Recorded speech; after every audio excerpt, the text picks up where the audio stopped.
नमस्कार.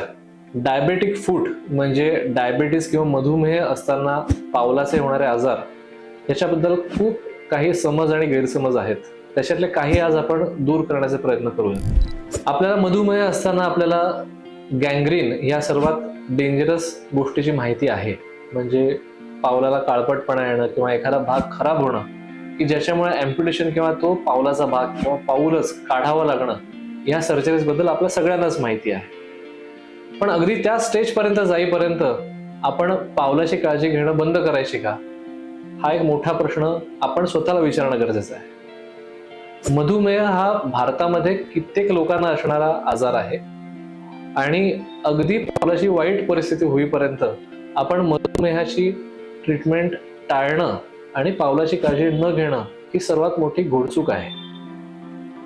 शुगर किंवा साखरेचं कंट्रोल फक्त नीट ठेवणं म्हणजे पावलाची काळजी घेणं असं बिलकुल नाही.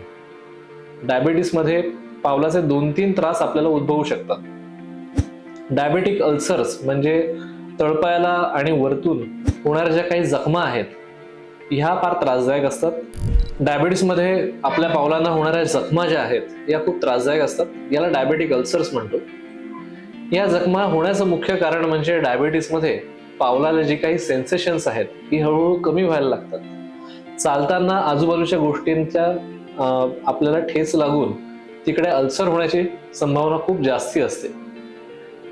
फक्त नसांचा त्रास नसून रक्तवाहिन्यांना पण त्याच डायबिटीसमुळे अफेक्शन झाल्यामुळे ह्या जखमा लवकर भरत नाहीत आणि ह्याचं इन्फेक्शन हळूहळू हाडापर्यंत पोहोचतं, ज्याच्यामध्ये हाडापर्यंत डॅमेज जाऊन हाडं पण खराब होतात, ज्याला फुल ब्लोन गँग्रीन आपण म्हणू शकतो किंवा तो भाग खराब होणं आपण म्हणू शकतो. ज्या वेळेला ह्याचे अँप्युटेशन्स किंवा हा भाग काढून टाकणं कित्येक वेळेला गरजेचं ठरतं. पण अल्सरच्या स्टेजला किंवा अल्सर होण्याच्या आधीच आपण याची ट्रीटमेंट केली तर हा त्रास आपल्याला लवकर कमी करता येतो. याच्यामध्ये सर्वात महत्वाचं, योग्य तज्ञांना जाऊन भेटा. शुगर कंट्रोल हे अत्यंत महत्वाचं आहे, त्याच्याकडे दुर्लक्ष करू नका.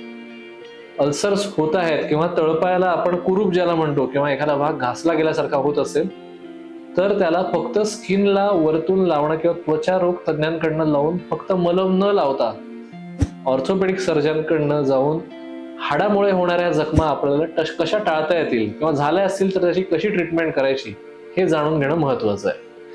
आता आपण बघूयात की आपल्याला तळपायाला खालच्या बाजूने बऱ्याच वेळेला कुरूप किंवा घट्टपणा आलेला असतो. तर ह्याचं कारण काय, तर बाहेरनं आपण घालणारी चप्पल ह्याला घासून हे कधीच होत नाही किंवा किंबहुना ह्याला 5 ते 10% वेळेलाच फक्त बाहेरच्या घर्षणामुळे आपल्याला इकडचा भाग घट्ट झालेला दिसतो तळपायाच्या खालचा. याला मुख्य कारण असतं की आपल्या तळपायाच्या हाडांचा जो काही आकार आहे हे हाड समजा खालच्या डायरेक्शनला गेलेलं असेल तर आतल्या बाजूने ह्याचं हाडाचं टोचणं असल्यामुळे तळपायाच्या जखमा बऱ्याच वेळेला उद्भवतात.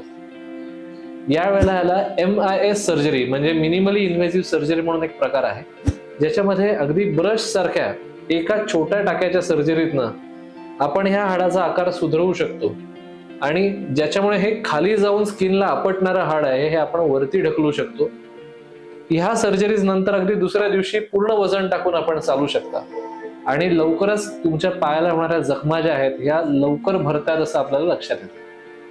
जखमा लवकर भरल्या की तुम्हाला पुढील होणारा त्रास आणि आतमध्ये जखम पसरणं, हाडापर्यंत जाणं, जॉईंट्स खराब होणं हे सर्व त्रास आपण टाळू शकतो. याच्या सोबतीला आपण विविध प्रकारचे स्टॉकिंग्स किंवा सॉक्स किंवा चपलेमध्ये बदल पण करणं गरजेचं आहे की ज्याच्याने आपण डायबेटिक फूट सारख्या अत्यंत दुर्गम आणि त्रासदायक अशा आजारातून स्वतःला मुक्त करू शकतो. धन्यवाद.